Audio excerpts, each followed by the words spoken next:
with Miss Nadia Montenegro, I have no comments. Sinabi.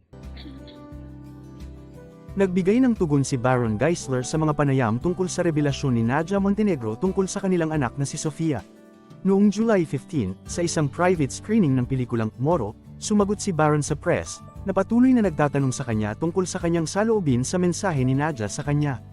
I have no comment. Ang akin lang, I'm really happy that she greeted, Sofia greeted, or the child greeted my wife a happy birthday, saad ng aktor.